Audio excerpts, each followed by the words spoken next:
നമസ്കാരം, ഞാൻ Deepthi. On me food waste disposer Kaumudi ഹെഡ്ലൈൻസിലേക്ക് സ്വാഗതം. Powered by ARMC, presented by സിനിക്കോൺ പംപ്സ്. വിധിയെഴുത്തിൽ മാറ്റമില്ലാതെ ബ്രിട്ടനിൽ അധികാരം നിലനിർത്താമെന്ന പ്രതീക്ഷയിൽ ഡേവിഡ് കാമറൂൺ.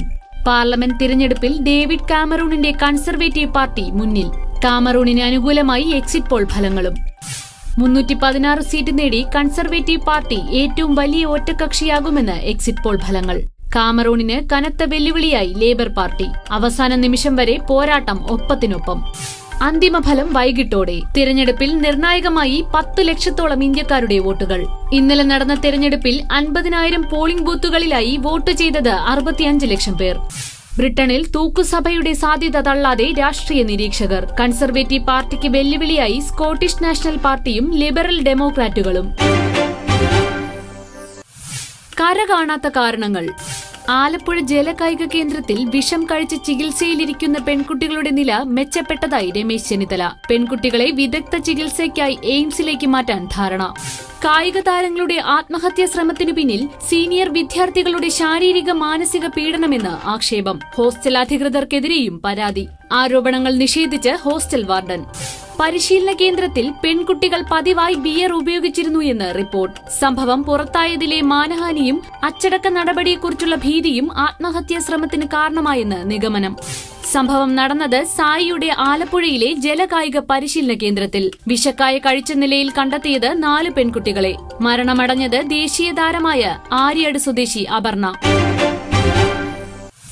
ആഭ്യന്തരത്തിലെ ആക്ഷേപം. വിജിലൻസ് ADGPയെ ചൊല്ലി ആഭ്യന്തര വകുപ്പിൽ പുതിയ വിവാദം. നിർണായക ചുമതലകളിൽ നിന്ന് ജേക്കബ് തോമസിനെ മാറ്റിയെന്നും ഇല്ലെന്നും. ADGPയുടെ മാറ്റത്തിനു പിന്നിൽ ബാർ കോഴയിലെ മന്ത്രിമാർ എന്നും ആക്ഷേപം. അഴിമതി കേസുകളുടെ അന്വേഷണത്തിൽ നിന്ന് ജേക്കബ് തോമസിനെ നീക്കിയത് മാണിയുടെയും K ബാബുവിന്റെയും ആവശ്യപ്രകാരമെന്ന് റിപ്പോർട്ട്. TO സൂരജിന്റെ അവിഹിത സ്വത്ത് കേസ് അന്വേഷിച്ചതും ജേക്കബ് തോമസ്. ബാർ കോഴ അന്വേഷണ ചുമതല ജേക്കബ് തോമസിനായിരുന്നില്ലെന്ന് ആഭ്യന്തരമന്ത്രി. വാർത്തകൾ പ്രചരിക്കുന്നത് നൽകാത്ത ചുമതലകളിൽ നിന്ന് ADGPയെ നീക്കിയെന്ന്. ആക്ഷേപങ്ങൾ ഒഴിയാതെ വിജിലൻസും ബാർകോഴയും. വിപ്ലവം കുരുത്ത വഴികൾ തേടി. മാവോയിസ്റ്റ് നേതാവ് രൂപേഷിനെ വിട്ടുകിട്ടാൻ കേരള പോലീസ് ശ്രമം തുടങ്ങി. നടപടിക്രമങ്ങൾ വൈകിയാൽ ചോദ്യം ചെയ്യൽ തമിഴ്നാട് ആന്ധ്ര പോലീസിന്റെ സാന്നിധ്യത്തിൽ. ചോദ്യാവലിയുമായി ഇന്റലിജൻസ്. രൂപേഷും സംഘവും കോയമ്പത്തൂരിൽ ഒത്തുചേർന്നത് ആന്ധ്രയിലെ ശേഷാചലം കൂട്ടക്കൊലയിൽ ദൌത്യസേനയ്ക്കെതിരെ പ്രതികാര നടപടി ആലോചിക്കാനെന്ന് റിപ്പോർട്ട്. ചോദ്യം ചെയ്യലിൽ പുറത്തുവന്നത് നിർണായക വിവരങ്ങൾ.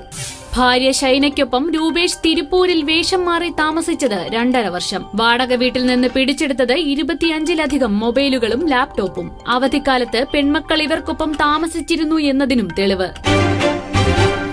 On me food waste disposer Kaumudi headlines powered by ARMC, presented by സിനിക്കോൺ പംപ്സ് സമാപിക്കുന്നു.